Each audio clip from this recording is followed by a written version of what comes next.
caadadu ahayd waxaan usoo shaqataga ayaan ahay anigoo shaqadeeda ku socdo goobta shaqadeeda ayaa waxaa lagu istaajiyay jirka dahsoon oo markaas askartii joogtay ee istaajisay ee dhaheen indhashareerka qaad dadna markii aan indhashareerka iska qaaday ayay waxay yiraahdeen ninkii askariga wuxuu yiri soo deg adig markaan soo degay ayuu wuxuu yiri waa laga shakiyay intii istaag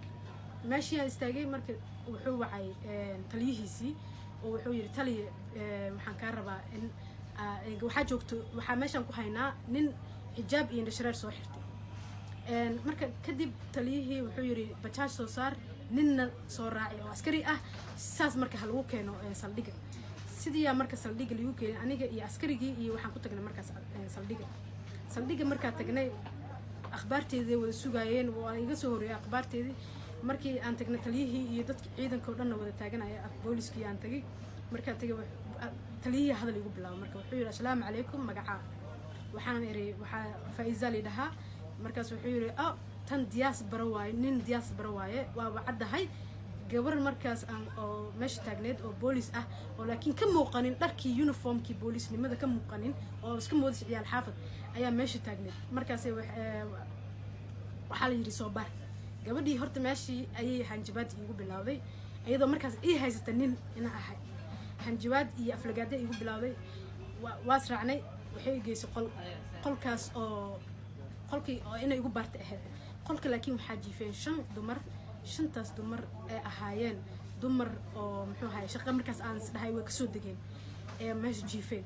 dumarkii ay kacisay waxay tiri ka baxa banaanka u baxa gabadhana qofkana baara oo nin looga shakiyay ee gabdhihii ugu sheekaysay marka gabdhihii waxay yiraahdeen ayagoo hurdahayso ma baxeeno gabadha qofkan nin waa u jeednaa meeshii isku bar anaga hurdaan heeseen madaan soo markii jiifka ku noqdeen gabadhii waxay tiri dharka siib waxaan ku yiri dharka siibi maayo shaqadaadu waxay tahay inay baartid hadaa baaritaankaas wax ku fahmi weyso waa ina ii gudbisaa marka taliyaha markaasi baaritaan ka baxsan oo intaas ka tayar badan inuu keensado markaas isaga gabadhii timihii iyo wixii inta taabanaysay waxay tiri qofkan timeel leedahay timina dheer leedahay marka mid ah meesha jiiftaa soo booday waxay tiri nin hadda ka hor la qabtay oo xijaabi wax u xirnaay timuu lahaa timida dheer u lahaa ee timaha fiirinin gabadhii markii way sii taawatay zaa'ida ii taawatay markaas muxuu ahaa mid kale soo booday waxay tiri tan way tababaran tahay waxa way kuwii ciidan oo muxuu ahaa qolooyinka xaq jirka oo hal sano oo ciidannimo soo martay kadib marka gabadhii qalqalaa galay oo ay baaraysay gabadhii marka intaan ay qalqal gelinayeen 5 meesha jiftay soo marka gabadhii markay baaraysay waxay qaadayso go'aan inay taliyihii ku celiso isla markii inay dhahdo qofkan waa gabar gabadhii marka waxay tiri hadaa sii deysid gabadhan hadhow hadii wax noqoto adiga shaqada laga casilaya adiga muxuu ahaa wax noqonay marka gabadhii waxay rabtaa inay ku adkaysato inay si fiican ii baarto mid kale soo boodo waxay tiri ninkan wuxuu marsan yahay cilaan marsana had soo baxay kadib intii markay qaadatay ayaa waxay isku dayday marka gabadhii baaris inay wareysato